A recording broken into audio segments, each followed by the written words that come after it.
श्री स्वामी समर्थ। जय जय स्वामी समर्थ। स्वागत आहे तुमचं माझ्या यूट्यूब चॅनलवरती। तुमच्या मनातल्या सर्व इच्छा मनोकामना स्वामींच्या आशीर्वादाने पूर्ण व्हावी हीच स्वामींच्या चरणी प्रार्थना करते आणि आजच्या व्हिडिओला सुरुवात करते। तर आजचा व्हिडिओ कोठेही स्किप न करता शेवटपर्यंत व्हिडिओ नक्की बघा।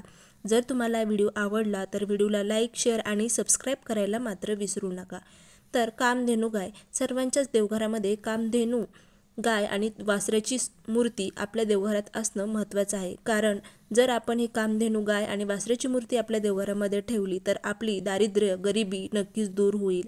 तर या गायीचे देवघरामध्ये ठेवल्याने काय आपल्याला फळप्राप्ती होती हेच आपण या व्हिडिओमध्ये जाणून घेणार आहोत। गायीची पूजा केल्यामुळे 33 कोटी देवांची पूजा केल्याचं पुण्य आपल्याला मिळत असते। गायीवरती सर्व नक्षत्राचा प्रभाव पडत असतो। कामधेनू गाय आणि वासराची जर मूर्ती आपण देवघरामध्ये ठेवली तर आपलं घरामध्ये सुख समृद्धी संपत्ती सर्व गुण कल्याण आपलं करत राहते। त्याचबरोबर घरामध्ये जी नकारात्मक शक्ती आहे ती बाहेर निघून जाण्यास मदत होते आणि सकारात्मकता आपल्या घरामध्ये प्रवेश करते। त्याचबरोबर अशुभ वाईट भावना किंवा अशुभ गोष्टी ज्या आपल्यासोबत घडत असतात किंवा अशुभ भावना ज्या आहेत आजार आहे हे दूर होण्यासाठी आपल्या घरामध्ये कामधेनू गाय आणि गायीचं वासरू यांची जी मूर्ती आहे ती ठेवणं महत्त्वाचं आहे। त्याचबरोबर गायीच्या पाठीवर उंच वाट्यावर सूर्य केतू नाडी असते। 4 पाय 4 वेदाचे प्रतीक आहेत तर हिमालयाचंही प्रतिनिधित्व करतात। तिचे शिंग जे आहेत कामधेनू गायीचे शिंग जे आहेत ते पवित्र त्रिमूर्ती दर्शवतात। त्यांच्या टोकाला ब्रह्म, मध्यभागी भगवान विष्णू आणि पायथ्याशी भगवान शिव आहेत।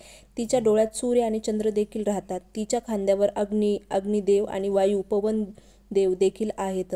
तर कामधेनू जी गाय आहे ती आपण घरामध्ये ठेवल्यानंतर आपली घरामध्ये भरभराटी नक्कीच येते। त्याचबरोबर कामधेनूची वासरू जी आहे नंदिनीसह पूजन करणे शुभ आपल्याला मानले जाते। व्यक्तीला जर आपण त्या घरामध्ये आपल्या घरामध्ये कामधेनू गाय आणि तिच्या वासराची जर पूजा केली तर आपल्या घरामध्ये लक्ष्मी, सरस्वती आणि दुर्गा या 3 प्रमुख देवीचा आशीर्वाद आपल्याला नक्कीच प्राप्त होत असतो। कामधेनू गाय जी आहे ते सर्व इच्छा पूर्ण करणारी गाय आहे। त्याचबरोबर तुमच्या घरामध्ये शांतता निर्माण करते, समृद्धी आणते आणि त्याचबरोबर सुखी संसारात आपल्याला कोणताही अडथळा येत नाही। कामधेनू तुमच्या जीवनातील प्रत्येक समस्या दूर करण्यासाठी तसेच आता आपला एखादा व्यवसाय असेल तर व्यवसायाच्या ठिकाणी जर आपण ही कामधेनू गायीची पूजा जर केली तर नक्कीच आपल्या व्यवसायामध्ये भरभराटी येते, कोणतीही अडचण आपल्या व्यवसायामध्ये येत नाही। लक्ष्मी माता आपल्यावरती प्रसन्न राहते। त्याचबरोबर कामधेनू गाय जी आहे ती वासराची मूर्ती पूजा केल्याने आपल्या घरातल्या सर्व दारिद्र्य गरिबी नष्ट होण्यास आपल्याला खूप मदत होते। तर तुम्ही देखील तुमच्या देवघरामध्ये कामधेनू गाई आणि गाईचं वासरू याची मूर्ती नक्की ठेवा आणि नित्यनेमाने तिची पूजा करा। सर्वात महत्त्वाचं म्हणजे बघा कामधेनू गायीची मूर्ती घेताना एक आपल्याला काळजी घ्यायची आहे। म्हणजे बघा आता माझं हे देवघर आहे आणि मी देवघराकडे तोंड करून बसले आहे तर माझ्या डाव्या हाताकडे तिचे जे तोंड आहे कामधेनू गायीचं तोंड जे आहे ते माझ्या डाव्या हाताकडे येते आणि वासरू जे आहे कामधेनू गायीच्या वासराचं हे उजवीकडे तोंड